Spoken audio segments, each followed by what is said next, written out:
इस news channel पर जो भी वक्ता ने कहा वो उसकी अपनी राय है जिसकी पुष्टि नेशन न्यूज इंडिया नहीं करता। धन्यवाद।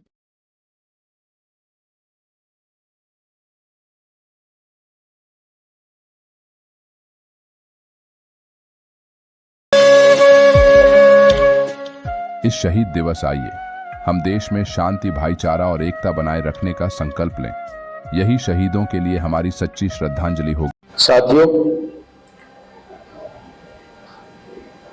आज 23 मार्च 2024 का दिन है, शहीदी दिवस है।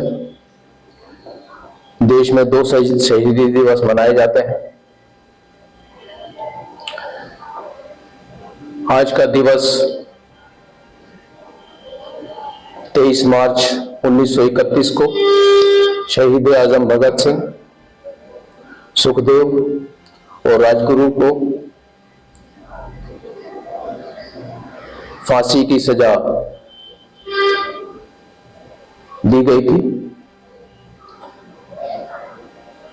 आज ईवीएम हटाओ संयुक्त मोर्चा की तरफ से और भी दूसरे संगठनों की तरफ से ये आह्वान किया गया था कि आज के दिन उपवास रखा जाए और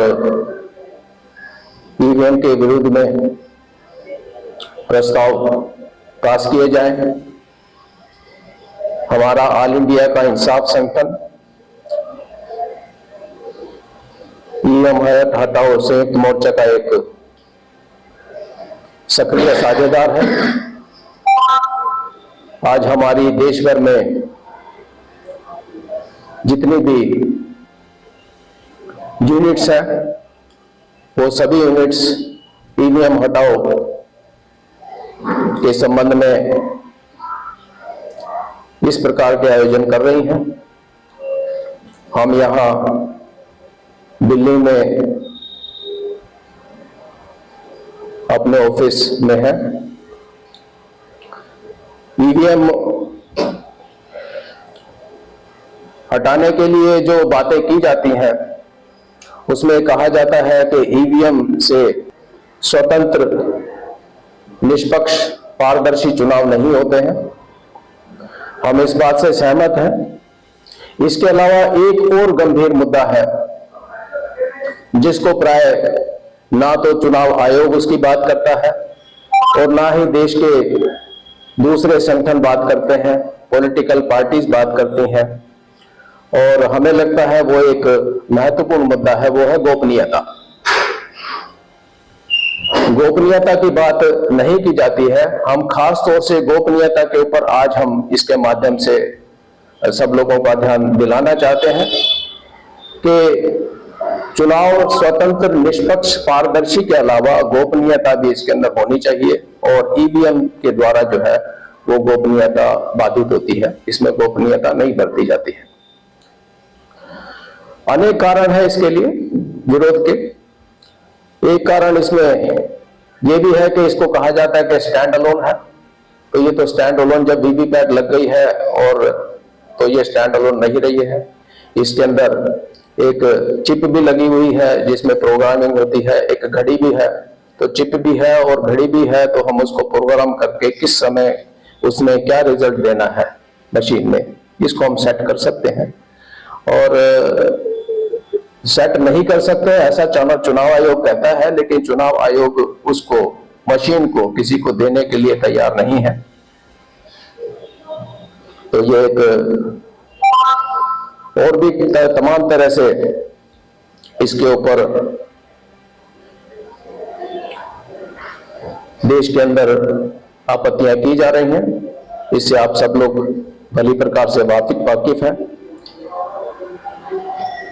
इसी के अंदर एक बात आती है कि जो मशीन बनाई जाती है, जो बनाने वाली कंपनी है, उसमें 7 डायरेक्टर्स के अंदर 4 डायरेक्टर किसी ना किसी तरह से सीधे तौर से भारतीय जनता पार्टी से पदाधिकारी बताए जाते हैं। एक बड़ी अजीब बात है कि भारत के अंदर 7 चरणों के अंदर चुनाव हो रहा है। इसी को यदि हम पाकिस्तान से कंपेयर करते हैं तो पाकिस्तान में 8 फरवरी को बैलेट से चुनाव हुए और 9 फरवरी तक सारे चुनाव के रिजल्ट आ गए। तो ये इस बात को सभी स्वीकार करते हैं कि बैलेट पेपर से चुनाव देर से होता है, इस बात के विरोध में कोई खड़ा नहीं होता है। तो हम समझते हैं कि यदि पाकिस्तान के अंदर एक दिन के अंदर बैलेट पेपर से चुनाव के रिजल्ट आ जाते हैं तो भारत में क्यों नहीं हो सकता है।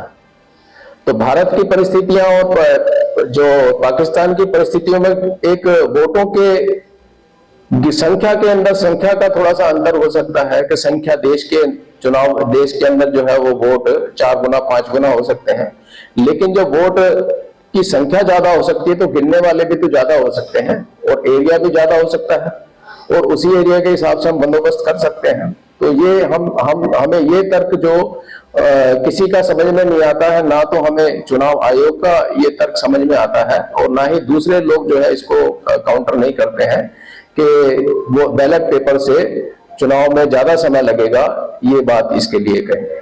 साथियों, जैसे कि अभी देश में विभिन्न हिस्से में काफी संख्या में लोग ईवीएम के खिलाफ आंदोलन चला रहे हैं और सभी तरफ से ये देश में मांग उठ रही है कि ईवीएम के द्वारा चुनाव फेयर एंड स्वादिष्टता नहीं है ईवीएम में, वो लोग बैलेट की पेपर मांग कर रहे हैं, है ना।